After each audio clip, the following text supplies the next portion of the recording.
சாலை விபத்துகளே இல்லாத மாநிலமாக தமிழகத்தை உருவாக்க வேண்டும் என்ற நோக்கத்தில் முதலமைச்சர் செல்வி ஜெயலலிதா போக்குவரத்து துறையில் பல்வேறு சீர்திருத்த நடவடிக்கைகளை முனைப்புடன் செயல்படுத்தி வருகிறார்.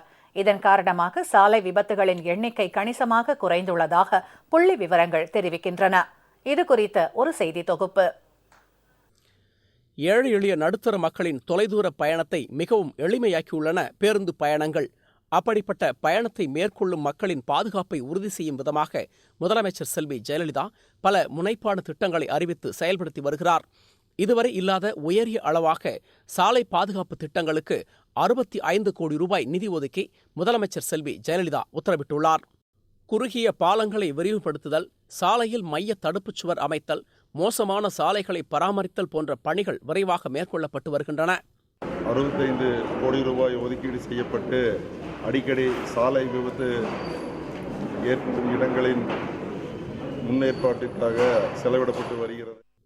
சாலை பாதுகாப்பை உறுதி செய்யும் விதமாக ஆண்டுதோறும் சாலை பாதுகாப்பு வாரம் கொண்டாடப்படுகிறது. நேற்று நிறைவடைந்த சாலை பாதுகாப்பு வாரத்தை முன்னிட்டு முதலமைச்சர் செல்வி ஜெயலலிதா வெளியிட்டிருந்த செய்தியில், சாலையில் செல்லும்போது நீங்கள் முதலில் செல்லுங்கள் என்ற நடைமுறையை பின்பற்ற வேண்டும் என அறிவுறுத்தியிருந்தார்.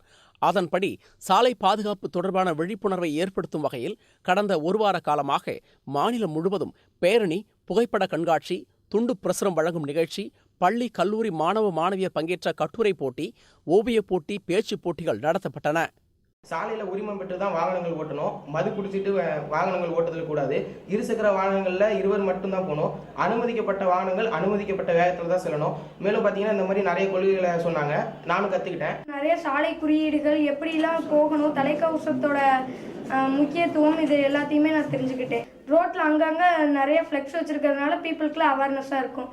இதெல்லாம் செஞ்ச அம்மாவுக்கு நன்றி. வாகனங்களின் எண்ணிக்கை நாளுக்கு நாள் அதிகரித்து வரும் போதிலும் முதலமைச்சர் செல்வி ஜெயலலிதா பல்வேறு முனைப்பான திட்டங்களை செயல்படுத்தி வருவதால் தமிழகத்தில் விபத்துகளின் எண்ணிக்கை கணிசமாக குறைந்துள்ளது. முதலமைச்சர் செல்வி ஜெயலலிதாவின் முனைப்பான பல திட்டங்களால் வளர்ச்சிப் பாதையில் முதலிடத்தை நோக்கி பீடுநடை போட்டு வரும் தமிழகம் விரைவில் விபத்தில்லா தமிழகத்தை உருவாக்கும் உன்னத லட்சியத்தை அடையும் நாள் வெகு தொலைவில் இல்லை. விபத்தில்லா தமிழகத்தை நோக்கிய பயணம் வீறுநடை போட்டு வெற்றிகரமாக பயணித்துக் கொண்டிருக்கிறது. ஜெயா செய்திகளுக்காக கரூர் பத்மநாபனுடன் லாரன்ஸ் விஜயன்.